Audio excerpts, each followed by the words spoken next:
Assalamualaikum warahmatullahi wabarakatuh. Selamat siang ya teman-teman semua dimanapun Anda berada. Semoga teman-teman semuanya masih dalam keadaan sehat walafiat dan masih dalam lindungannya Allah Subhanahu wa Ta'ala. Amin amin ya robbal alamin. Oke ya sahabatku, Solusi Injeksi Channel, di hari ini kita berjumpa lagi. Dan di hari ini Solusi Injeksi Channel akan berbagi pengalaman lagi tentang menangani trouble pada motor injeksi. Dan di hari ini Solusi Injeksi Channel kedatangan motor Scoopy 2021 ya teman-teman. Yang mana motor ini suaranya sangat kasar banget teman-teman. Dan mohon maaf untuk video awalnya tidak bisa kerekam teman-teman, karena tadi masih banyak banget konsumen kita ataupun banyak banget pasien kita teman-teman. Jadi saya tidak sempat mengambil videonya. Tetapi di video ini saya akan memberikan ataupun menginformasikan kepada teman-teman tentang bagaimana trouble di motor Scoopy ini. Yang pertama, kita sudah melakukan pengecekan di bagian facecomnya ataupun rumah rollernya. Ternyata di bagian facecomnya ini ataupun rumah rollernya ini bagus teman-teman, tidak oblak. Jadi untuk pengecekannya, yang pertama kita buka di bagian bak engkol ataupun bagian bak CVT. Kita melakukan pengecekan di bagian facecom ataupun rumah rollernya ya teman-teman. Setelah kita pastikan di bagian rumah roller itu aman dan tidak bermasalah, kita lepas karena motor ini sistemnya sudah ISP ya teman-teman.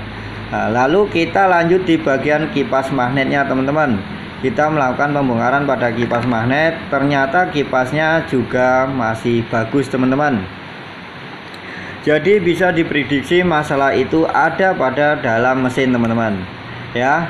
Dan posisi sekarang ini sudah kita bongkar, tetapi saya akan menerangkan di mana letak trouble-nya ya secara berurutan. Setelah kita melakukan pembongkaran di bagian CVT normal, di bagian magnet di kipasnya normal, kita lanjut di bagian cylinder head ataupun di bagian dekselnya ya teman-teman. Di situ kita melakukan pengecekan jarak renggang klep yang masih normal, dan kita juga melakukan pengecekan di bagian bearing noken as ataupun bearing camshaftnya teman-teman ya. Yang biasanya di situ oblak, tetapi ini masih dalam kondisi baik dan normal. Setelah itu kita juga lanjut melakukan pengecekan di bagian tensionernya teman-teman ataupun otomatis temeng yang sering disebut di beberapa teman kita yang paham tensioner ataupun otomatis temeng ya. Dari beberapa langkah-langkah tersebut, kita pastikan bahwa suara kasar tersebut itu berasal dari dalam mesinnya. Lalu kita menginformasikan kepada si pemilik motor untuk melakukan pembongkaran di area mesin ya teman-teman. Setelah kita lakukan pengecekan di bagian silinder bloknya ataupun bloknya, itu di bagian pistonnya itu masih dalam kondisi normal dan baik teman-teman ya. Nah, seperti itulah langkah-langkah bagaimana caranya kita melakukan pengecekan dengan suara yang masih langka, ibaratnya yang kita jarang menemukan suara kasar tersebut ya teman-teman. Yang pertama di bagian CVT kita pastikan normal, lalu kita lanjut di bagian kipas magnetnya normal, kita lanjut di bagian tensioner normal, kita lanjut di bagian bearing rocker arm normal ya, dan juga bearing noken asnya ataupun camshaftnya itu juga normal teman-teman. Lalu kita pastikan untuk melanjutkan penganalisaan atau pencarian kasus tersebut yang bersuara kasar teman-teman. Lalu kita menginformasikan kepada konsumen untuk melakukan pembongkaran di area mesin. Lalu kita bongkarlah ataupun kita melakukan pengecekan di bagian piston normal. Lanjut kita belah mesinnya ataupun di bagian crankcase-nya.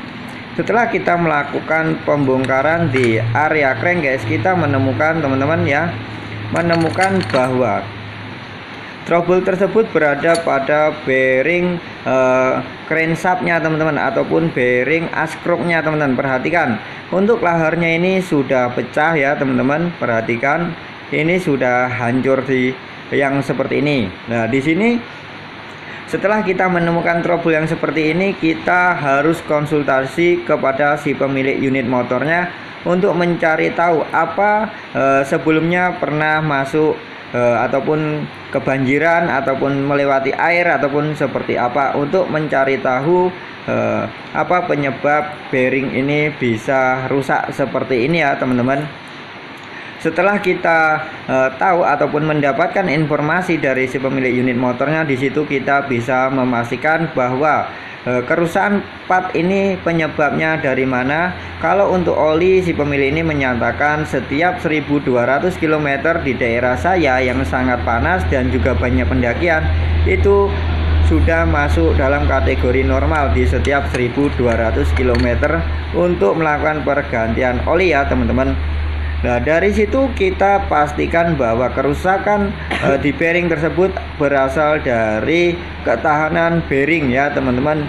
Karena banyak barang-barang yang asli pun juga sering rusak teman-teman. Jadi harap maklum karena semua ini masih bikinan manusia teman-teman. Yang bikinan Allah saja juga masih bisa meninggal ya teman-teman.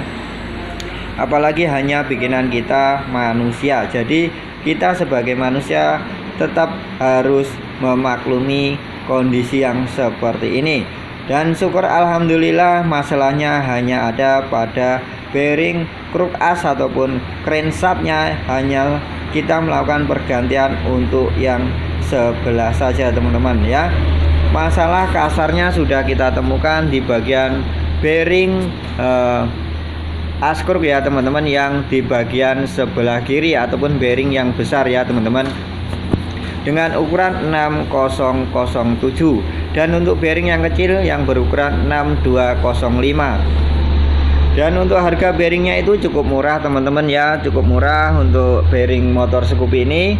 Jadi setelah kita melakukan pemasangan as kruknya ya teman-teman, untuk pemasangan mohon maaf juga tidak saya videokan karena saya sudah membuat video di video saya yang lainnya tentang merakit ataupun melakukan pemasangan kruk as tanpa dipukul, tanpa tracker, dan juga menghasilkan yang sangat-sangat halus teman-teman. Dan untuk pemasangan cylinder head kita bisa melakukan pemukulan menggunakan palu karet ya teman-teman, jangan menggunakan palu besi karena itu akan merusak. Oke ya, kita lanjut untuk melakukan perakitan unit motor ini teman-teman. Dan ketika motor ini sudah dirakit dan dihidupkan, saya pastikan motornya akan kembali normal tanpa ada suara kasar dan suara dengung di unit motornya, karena trouble sudah kita temukan ya teman-teman. Jadi buat kita para pemula ataupun para pemilik unit motor, kita itu ketika mendapatkan sebuah trouble nggak usah panik teman-teman. Percayakan saja kepada mekaniknya, insya Allah semua penyakit, semua trouble akan kelar teman-teman.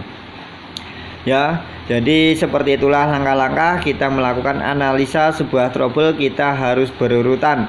Tapi ketika teman-teman itu sudah hebat, sudah pintar, lebih hebat lah, sudah paham, teman-teman nggak perlu lagi melakukan pemahaman seperti yang saya berikan kepada teman-teman, karena kita sudah bisa melakukan pembedaan suara dari baik itu bearing kruk asnya, terus setang sehernya, suara pistonnya, suara klep, suara kelahar noken, dan juga hentakan-hentakan gas yang di awal kita melakukan analisa ya teman-teman. Jadi buat yang sudah paham itu nggak perlu mengikuti langkah-langkah yang saya berikan teman-teman. Tetapi ini khusus saya berikan untuk para mekanik sesama pemula yang seperti saya ya teman-teman. Jadi di sini saya selalu berbagi informasi, berbagi trik-trik, informasi yang sangat sederhana yang bisa teman-teman pahami ketika teman-teman itu mendapatkan sebuah trouble ya. Dan juga ini saya bagikan yang pengalaman yang saya dapatkan di lapangan teman-teman ya. Banyak banget trouble-trouble motor injeksi yang sudah saya bagikan di video saya. Teman-teman yang baru bergabung ya monggo silakan dipencet tombol subscribe-nya, karena subscribe itu gratis. Dan dukung terus channel ini agar mencapai 100.000k. Mudah-mudahan di 100.000 subscriber nantinya kita bisa berbagi scanner ya teman-teman.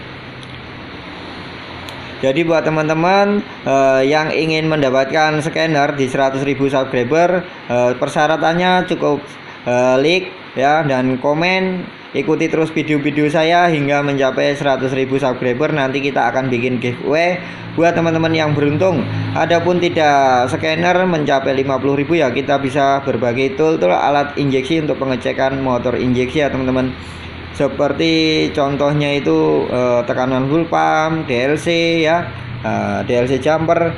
Dan untuk pemasangan di motor Scoopy 2021 ini, pemasangan top timingnya perhatikan. Untuk asgroup, titik yang di asgroup sebelah kiri itu ada titiknya harus menghadap ke depan, dan juga gigi sentriknya itu topnya harus lurus ya dengan headnya seperti ini ya teman-teman. Untuk pemasangan top gigi timingnya ya harus lurus teman-teman ya, nggak boleh lewat ataupun nggak boleh ketinggalan ataupun terlalu ke belakang ataupun terlalu ke depan. Karena apabila kita dalam pemasangan gigi sentrik topnya ini meleset, untuk pembacaan datanya di scanner pasti akan amburadul teman-teman, itu saya pastikan. Dan motor teman-teman saya jamin pasti tidak akan awet, dan juga pasti akan menimbulkan seperti efek merebet, nahan, bahkan juga tidak bertenaga teman-teman. Oke ya, semoga bermanfaat. Jangan lupa dibagikan kepada teman-teman. Oke ya, wassalamualaikum warahmatullahi wabarakatuh.